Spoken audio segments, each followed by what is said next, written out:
Hello everybody, I'm Jason, and today we will be beginning to play the Blackwell series, starting with the Blackwell Legacy, released in 2012 by you can see the company logo on the screen right now. The Blackwell series is a series of point-and-click adventure games following Rosa Blackwell and... oh my god, I forgot the ghost's name. I've played this before, I swear. Danny? I think his name's Danny.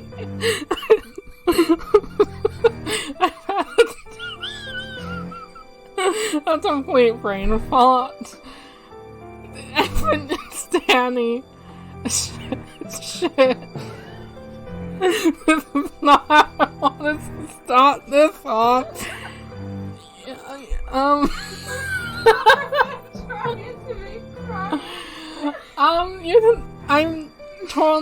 I share my office space with my brother, who you can hear laughing at me in the background, and now my mom's coming for too. Great start, everybody. Anyways, Blackwell series, point-and-click adventure game following the redhead and the ghost. They're trying to help other ghosts solve their issues so they can move on. That's the gist of this. I've played this series before, despite appearances. It's a wonderful game series, truly amazing, and I look forward to sharing it with you. So let's start a new game. And I've played this before, so no in-game instructions.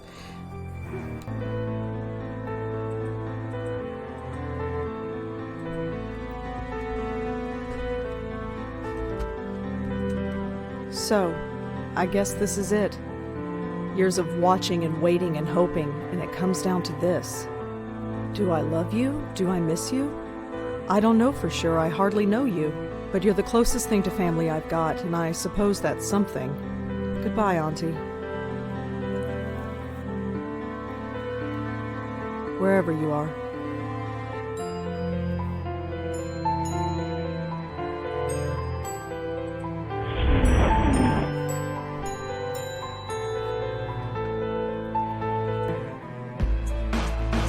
I think it's pronounced Wadjet Eye.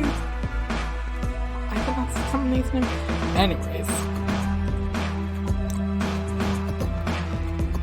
I got into this game series after playing The Shiver, made by the same people, which I thought I played because I was looking for the detective games, and then I found out, oh hey, they have more games set in the same universe. I'm gonna check these out. And so I did. That was a great decision. What a morning. At least I'm home now.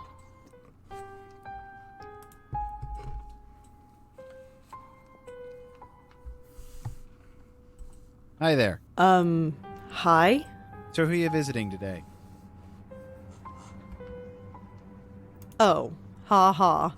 Seriously, who are you here to see? I can't let you in unless you tell me. I live here? No, you don't. I know everybody in the building. I don't know you. It's not an adventure game without slightly ridiculous problems to solve, especially in the tutorial area. The series gets better with this later on, but the first game is certainly a bit rough. Only installment weirdness is abound. Really? I live here. Nice try. I know everyone in this building, and I don't know you. Sorry. I've lived here for 5 years. Then how come I've never seen you before? I have no idea. Doesn't matter. If you lived here, I'd know you. That's all there is to it. I'm pretty sure this voice actor was actually voiced other people in the game series. He sounds familiar, but I'll need to check that later. Who the hell are you? Jim Burdo. All right, Jim. Where's the regular doorman? Geez, where have you been? He's on strike. He's what? Strike. All the building servicemen in the city are doing it. Union rules or something. I stepped in to help because I know everybody. How come nobody told me? Notices were posted all over the building. I put them up myself. If you lived here, you'd have seen them. Who pays attention to things like that? Well, that's not my problem. Listen, I really live here. 4th floor, number 4E. 4E. Isn't that apartment empty? No! I live there, and I want to go there. Thank you very much. Oh, maybe you're telling the truth. He sees reason, thank God. You have any ID? A driver's license or something? Oh my Yes, God. I have a driver's license. It's upstairs, in my desk drawer.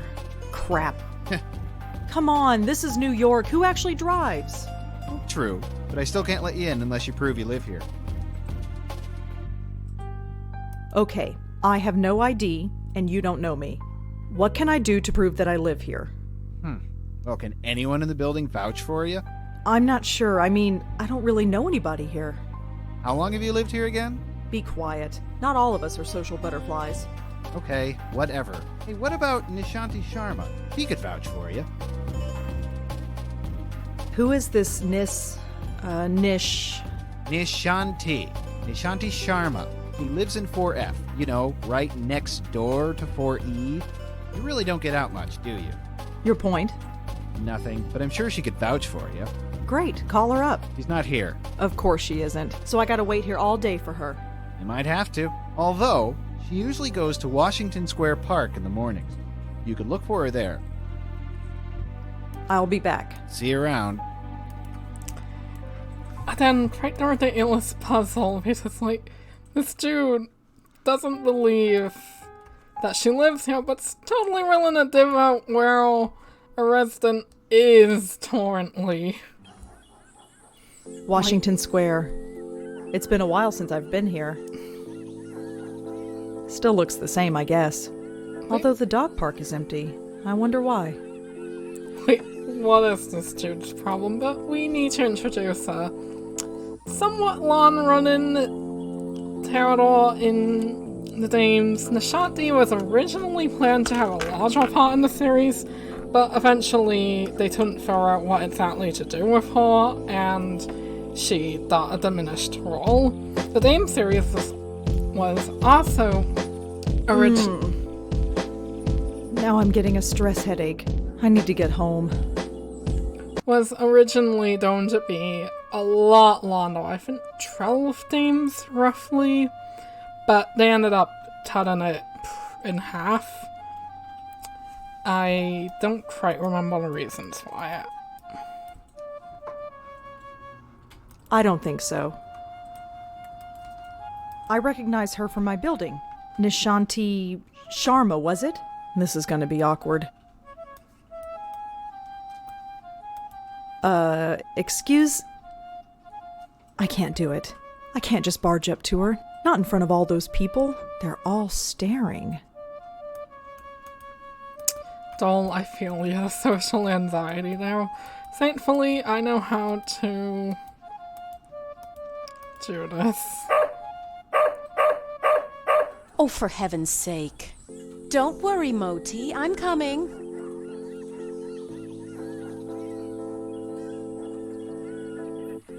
There, all better. I can't take you anywhere, can I? Oh, it's you. The lady next door. Yeah, hi. Rhonda, isn't it? No, Rosangela. Well, Rosangela. I hope my friend here hasn't been giving you any trouble. He started following me.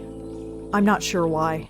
That's because he recognizes you. He's just being friendly, right, Moti?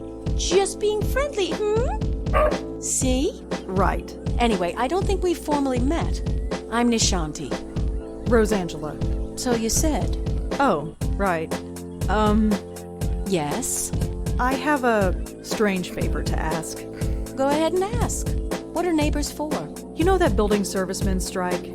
Yes. Jim Berto is covering, isn't he? Yeah, that's the problem, see. He doesn't recognize me. Oh? So you need me to vouch for you?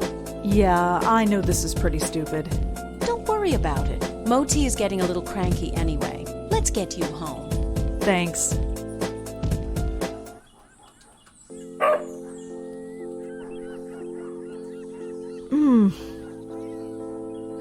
Are you all right? I'm fine. I just need to get home. All right. Let's keep walking.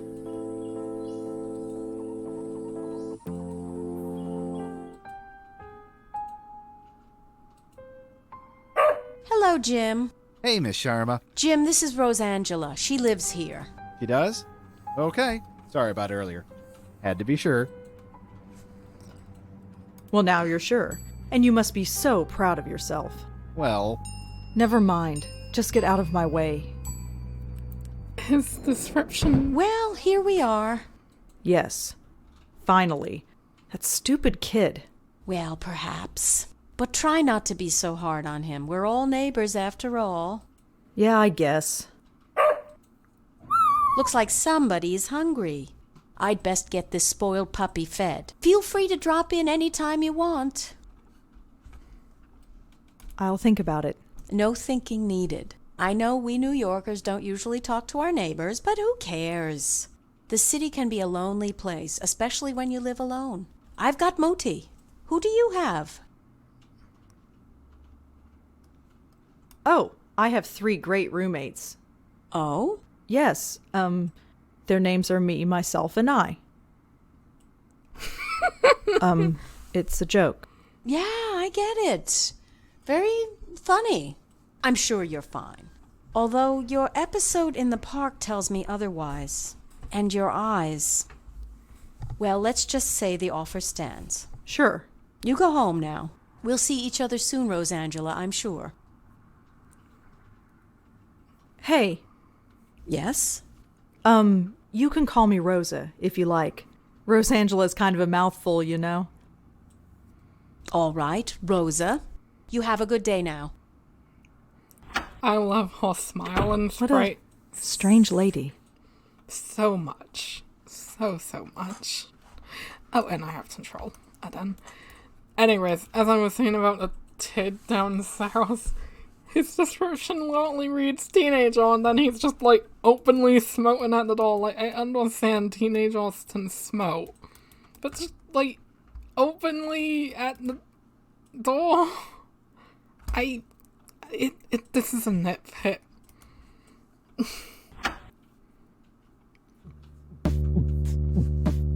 Home, thank God. I've never been so happy to see a 500 square foot room in my life. Ugh. The never-ending day. Hello? This is Dr. Quentin from Bellevue Hospital. Yes? I was your aunt's primary care physician. Did you receive my letter? Yes, I received it. I haven't had the time to come by, though. That's all right. I'm sure you're busy. However, should you find the time today, my entire schedule is free. Sure. I'll keep that in mind. Thank you. Good day. If I don't visit him, he's just going to keep bothering me. I suppose I should just get it over with. Rose's apartment. Great homie, honestly. It shows up in pretty much all of the names, other than... oh. The one that has Lauren in it. Anyways, let's just take a look around before we get going. It's a photograph of Auntie Lauren and me. No. I used to talk to this picture when I was a little girl, but not anymore. Auntie Lauren. She took care of me after my parents died. For most of my life, Auntie Lauren was a vegetable, slowly rotting away in a hospital bed. I don't remember what she was like before that. This picture is all I have to go by. It's me. I look scared out of my mind. I don't remember when this picture was taken, but I look about 4 or 5 years old.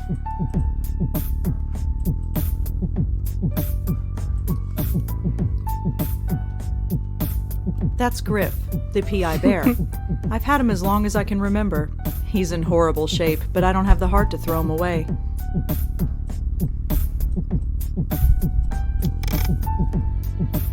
Griff is fine where he is. Griff. Oh, Griff. This is the only living plant I own. I bought it 2 years ago. It's still living despite my total lack of care. And it shall continue to live. It's an impressive plant. This TV would... I don't need to bother. I don't get reception anyway.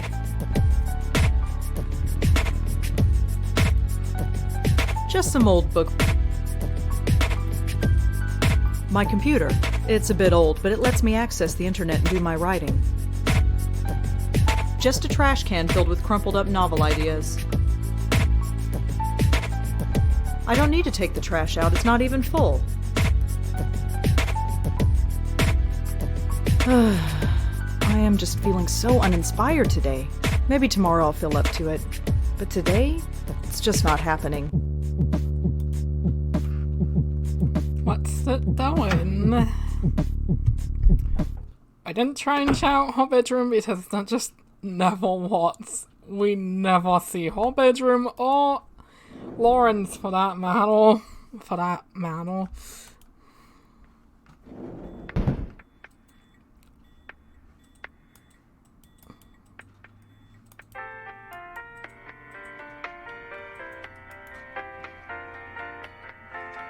I'm here to see Dr. Quentin. Uh-huh.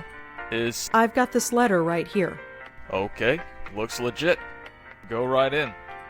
His name's on the door, you can't miss it. Thanks.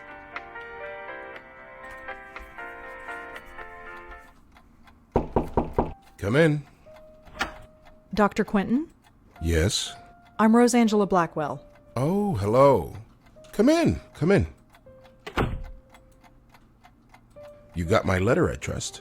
Yes, I did. Good, good. My condolences on the loss of your mother. You mean my aunt? Ah, quite right, quite right. So you wanted to talk to me about something? Yes, I did. But before we go into that, how are you holding up?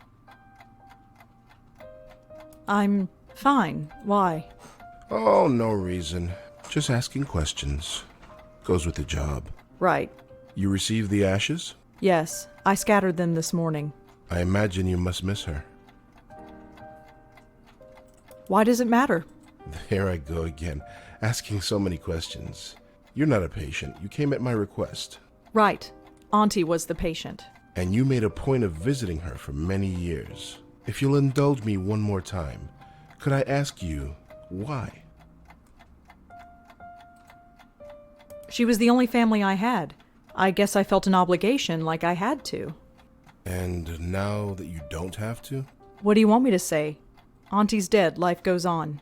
So you'll just keep living, is that it? Yes. Keep writing your little book reviews in the paper, right? You know about those?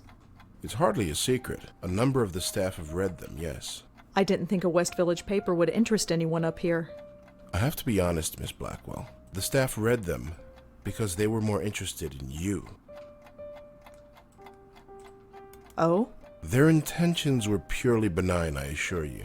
It was your aunt they were primarily interested in. They wanted to know more about her family, and you proved to be, shall we say, less than eager to comply? That's their problem. Indeed.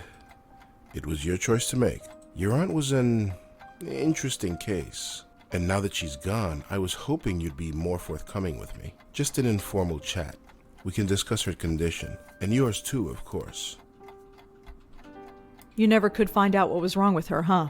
No, we didn't. But she still remains a fascinating case. Fascinating. I don't understand. Forgive me. I speak from a purely professional perspective. I didn't know your aunt personally. Neither did I, but fascinating? It might come as a surprise to you, but yes. But she was practically catatonic. All she did was lie there for 20 years. She'd sometimes twitch or mumble something incoherent, but I wouldn't call that fascinating. Well, as you know, she wasn't exactly catatonic. We kept her sedated. Right. She had outbursts.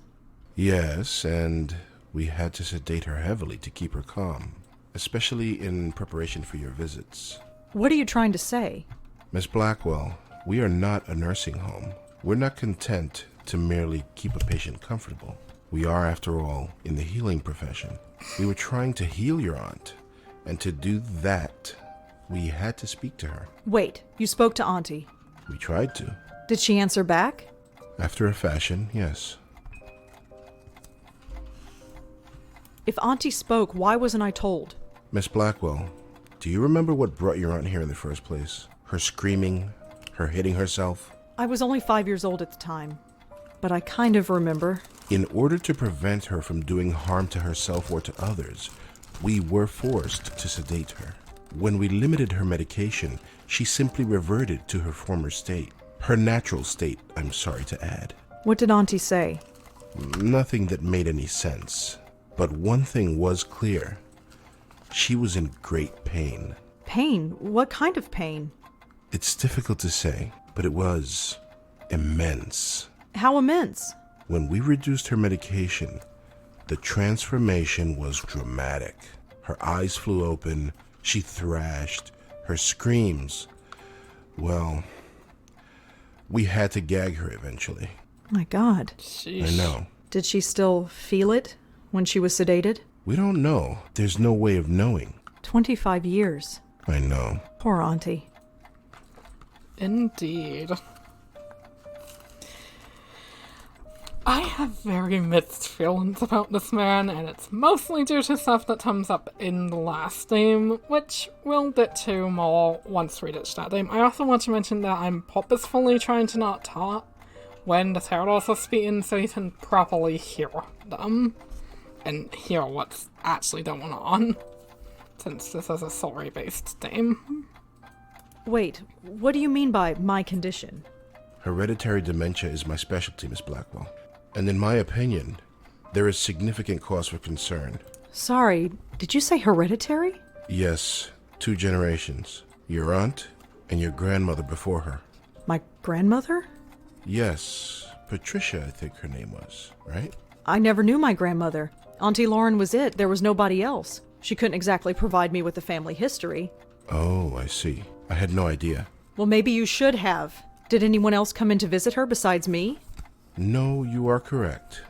I should have read the family history more carefully. I do apologize. I just assumed. Well, never mind. It doesn't change the fact that you should be concerned as well. Go on. Patricia Blackwell suffered her mental collapse at the age of 55. Lauren Blackwell underwent hers at the age of 40. What are you saying? That the same thing is going to happen to me?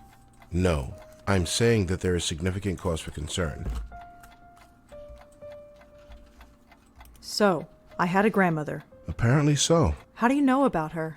It was in your aunt's case history when she was brought to us. Patricia Blackwell's symptoms were the same, word for word. Patricia's case was severe, and she was young, but it was chalked up to being an ordinary case of dementia. Until Until it struck her daughter. Until 20 years later, when it struck her daughter, yes. It seems impossible. Perhaps it's genetic, but we've detected no abnormality. So what should I do? Right now, nothing. This type of thing is unprecedented. There is no procedure to go through, no medication I can give you. I just want you to be aware, is all. And come talk to me if, well, there's any concern. You couldn't find any other link between the two cases. None, aside from the family connection. And a name. A name? What name?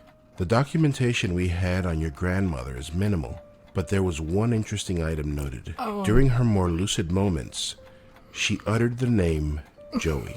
Your aunt, too, would cry out that name on occasion. Joey? Yes. Who's Joey? We've been wondering the same thing for 25 years. His name's Joey. The ghost's name's Joey. Where did I get Daniel from? Who is Daniel? I can't even remember if there are any Daniels in the name. At all. Maybe one, but I'm not entirely certain. Definitely. Is there anything else you need to tell me before I go? Your aunt had some personal effects in storage. As the next of kin, you're the beneficiary. It's just a folder, some documents and so on. It's being sent to your address via messenger. Oh, well, thanks for that. It's no problem at all. Goodbye, Miss Blackwell. My schedule is fairly open now, so feel free to drop in anytime. I'm always happy to discuss my favorite patient. Sure. Joey. How did I get that mixed up? I'm not stealing stuff from the hospital. Some kind of motivational poster.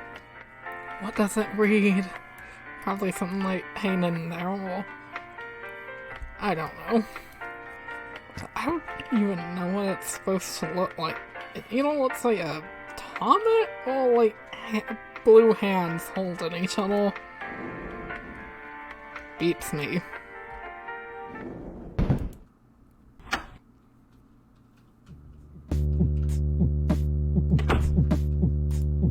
Looks like it's from Bellevue.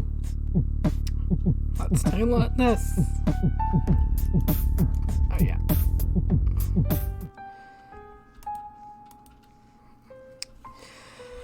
Oh boy, this is gonna be a lot of reading, but I'm gonna read this out loud, so... Dear Lauren, so you have been at NYU for 2 weeks now, and have not told. I am sure things are busy in the Big Apple, but don't forget the family you left behind. Since back here home. Oh well, Jack starts high school on Monday, so he's a bit nervous. You know how he does. Be sure to write him a letter. He misses his big sister. I admit I'm still a bit nervous about you living in New York all by yourself. You are carrying an ID with you when you go out, like I asked. Awful. You know me. Just being a mom. Somebody has to.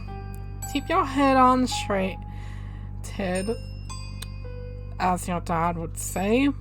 And remember that you have a family back home that misses you. Love you, Mom and Dad and Jack. And this is in the 60s. Hello, sis. I am writing this on my new St. Clair Model XV. Mom says that improving my handwriting is a lost cause, so she taught me this. Teen, huh? I've almost already typed up you stories on it, and this letter. Can't type these messed up words up, messing me up full on because Dad says the noise drives him up the frickin' wall. What does he know? So how's life in the Big Bad City? Troy is dead boring as usual. Why'd you have to go to college, huh? There's nobody to talk to in this dump anymore. See you at St. Stephen, Joe. Dear Lauren, well, St. Stephen, time has come and gone, and so have you. In just 2 short months, I am already seeing you evolving into a capable young woman. You have outgrown this small town, Lauren. That much is obvious. Jack will be following in your footsteps soon, I'm sure. Visiting you in New York is all he talks about. Speaking of Jack, I know you were worried about him. We all are. But don't feel that that is your responsibility. You are his sister and you love him, but he has to learn to live without you eventually. You are growing up. Let him grow up too. Till Christmas, love, Mom and Dad and Jack. Lauren, can you keep a secret? I don't want to say this over the phone in case Mom or Dad over here. Mom's been acting odd lately. It started a few days after you went back to NY. She was dragging me shopping when she suddenly screamed and fainted. She was pointing at the corner of the room, but there was nothing there. We brought her to the hospital, and she says she's fine now, but she's been very on edge and paranoid. It's hard to explain. That's no help. Can you call and over? Try to cheer her up. She won't listen to me. Just don't tell her about this letter. I just hope she's okay. Ciao. Lauren, you seemed concerned after our last phone call. I just want to write and assure you that everything is fine. Let us know when you are coming home again for St. Stephen. With love, Mom and Dad and Jack. Dear sis, Mom's done worse. You said it best on St. Stephen. It's like somebody is watching over her shoulder. Paranoia. She sits by herself for hours, pretending to read when it's obvious she isn't. Lately, she's been covering her ears as if to keep out a sound and closing her eyes tight. Dad's losing patience with her. He's convinced she's lost her mind, and I'm starting to agree. She refuses to get any kind of help. Why can't she see there's a problem? This isn't normal. Oval. Not normal at all. Why can't she see that? I hate to admit it, but I'm kind of sad for her. I don't know what to do. Jack. Lauren, it has a name. Mom locked herself in the bathroom this morning. She sounded like she was talking to herself in there. Well, not to herself. It was like there was somebody else there. But there wasn't. I listened. I couldn't understand it, but she did say the name Joey. I asked her later who Joey was, and she got really sad. Then she got angry and said, if you know what stood for you, you never mention that name again.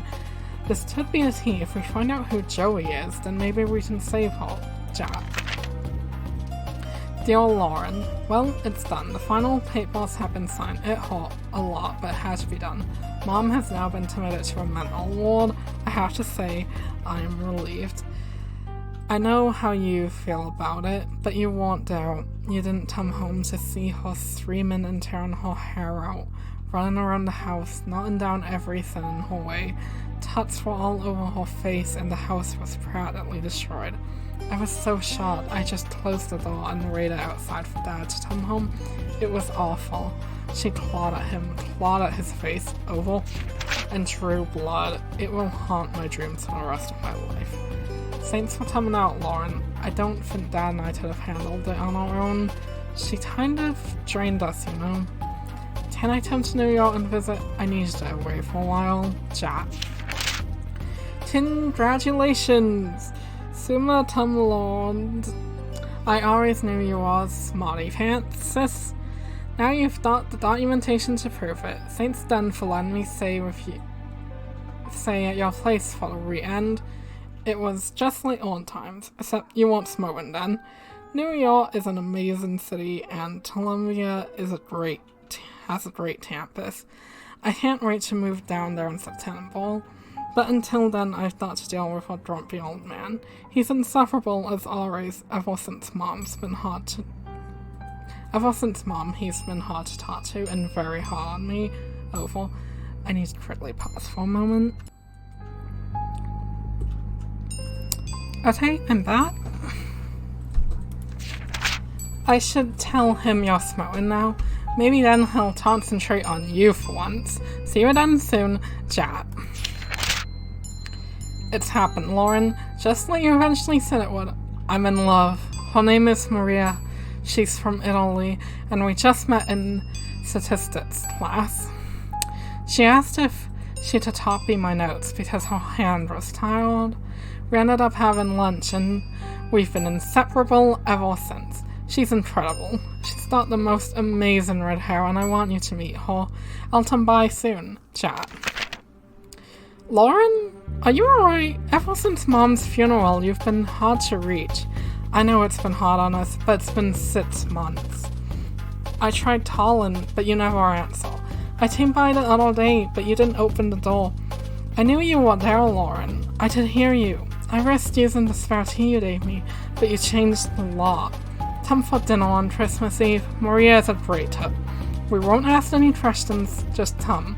Mom might be done, but we're still here. I miss my big sister. Jack.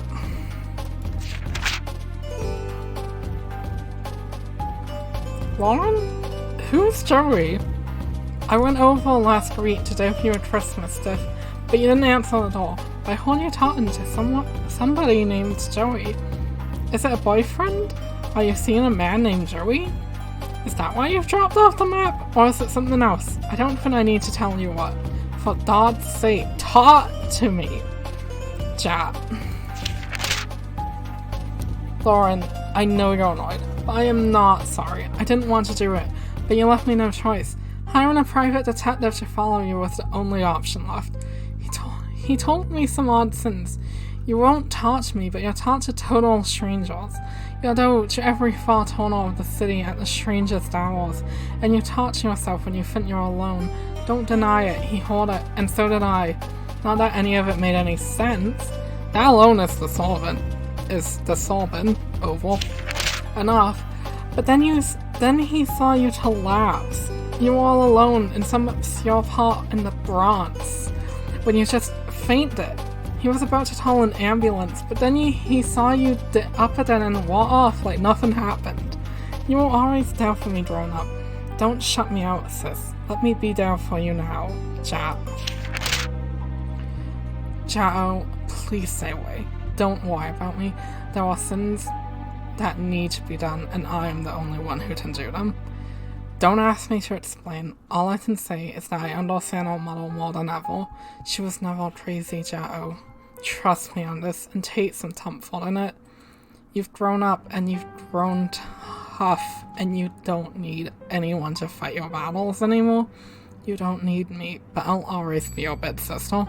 Lauren. I am returning your letter because I refuse to accept it. No, you don't need to fight my battles. I'm not 14 years old anymore. But we are still family, and that's important. Especially now that Dad has died. Look, you obviously have something going on, and that's fine. I don't have to be involved if you don't want me to. But I still want you involved in my life. Maria and I are getting married in November. You are coming. No stupid excuses. Jack. Greetings from Greece. If there were any words to describe the beauty of this place, it still wouldn't do it justice. A perfect spot for a honeymoon. Since I've been busy, as you can imagine, I wanted to quickly write to say that I'm glad you made it to the wedding. Of course, I'm still worried about you, but somebody has to be. You take care and stay in touch. Maria says hi. Jad. There are some pictures stuck to the back of this letter. Dear Aunt Lauren. Yes, Aunt Lauren. You're an aunt. I'm a dad. Maria gave birth to a beautiful baby doll. Renamed her Rosangela after Maria's grandmother. She's so quiet. She hardly cries at all. I'm all set to spoil her rotten, but Maria says to take it easy. She looks just like her mother, and there was a bit of you in her eyes too. And Mom and Dad, everything our family was or will be. This child is it. Life is changing so fast. I just want to hold on to this tiny creature and never let it go. The future is an exciting place, and I have everything I could ever want over. I don't want anything to change. Ever. Chat.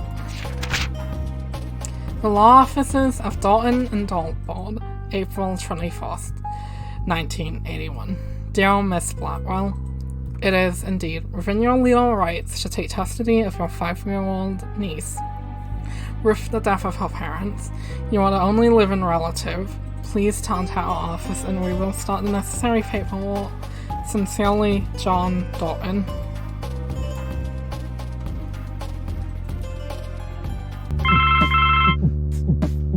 And here are the photos.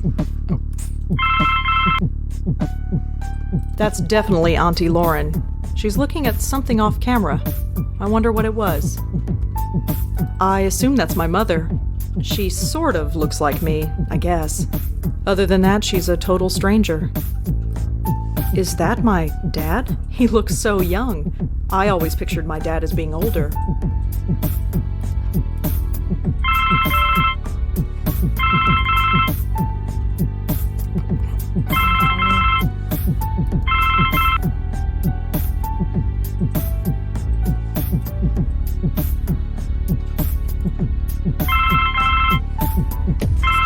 Hello? Rosangelina, hi. Hi, Bob. Thanks so much for submitting your last review on time. For once. Yeah. I've got a little assignment for you today. Assignment? Human interest, Blackwell. Suicide. College girl named Joanne Sherman. That's awful, but You know the Brittany house, the NYU dorm? Yes, but Speak to some people on her floor. Get a word in with the roommate. listen. Speak to the RA too, and hey, see if you can score a picture of the girl. But I don't do that stuff. I write book reviews. Versatility. Time to get out of your comfort zone. Jeremy's over at City Hall covering that strike, so you are it. Get cracking. I hate him so much. Is freelancing for that stupid paper even worth it? I guess it keeps me writing, but oh, whatever. I'll just go over there and get it done. It's not like I don't have enough death in my life right now. Maybe this isn't a bad thing. It's like being a real reporter, sort of. My old notepad should come in handy for this. Indeed, it shall. I think this is a good place to call it, so I hope you enjoyed, and come by next week for the next episode of this. Thanks for watching.